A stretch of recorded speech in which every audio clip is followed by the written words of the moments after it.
ஏன்னா இவங்க கூட்டணி பற்றி எனக்கு நல்லாவே தெரியும். திமுக கூட்டணி எப்படிப்பட்ட கூட்டணின்றது நாடறிஞ்ச உண்மை. அண்ணா சொன்னதுலேருந்து 3 படி லட்சியம் 1 படி நிச்சயம். கலைஞர் சொன்ன மாதிரி 2 ஏக்கர் விவசாயிகளுக்கு அதுவும் போச்சு. 1000 ரூபாய் தரேன், அப்புறம் தகுதி வாய்ந்த குடும்ப தலைவிக்கு 1000 ரூபாய். இந்த மாதிரி இவங்க சொல்கிறத எதுவுமே பொருட்படுத்த வேண்டாம். மக்கள் தெளிவாக இருக்காங்க. ஒரு படித்த அதிகாரி, அவர் ஐஏஎஸ் படிச்சிருக்காரு.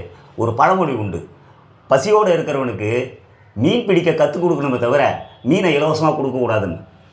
1 லட்ச ரூபாய் எந்த அடிப்படையில் கொடுக்குறாங்கன்றது எனக்கு புரியவே இல்லை. எப்படி கொடுப்பாங்க இவங்க 1 லட்ச ரூபாய்?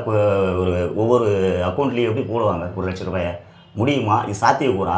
இதெல்லாம் யோசனை பண்ணணும். அதே மாதிரி தோழர் நம்ம அபூபக்கர் சொன்னாங்க, எங்களுக்கு முரண்பாடு இல்லாத கூட்டணின்னாரு. அவர் ஒரே ஒரு கேள்வி கேட்குறேன். நான் தேசிய கட்சியில் இருந்து வரேன், அதனால் தேசிய அளவில் தேசிய கண்ணோட்டத்தில் பார்க்குறேன். இவங்க மாநில கட்சி, இவங்க மாநில கண்ணோட்டத்தோடு பார்க்குறாங்க. இங்கே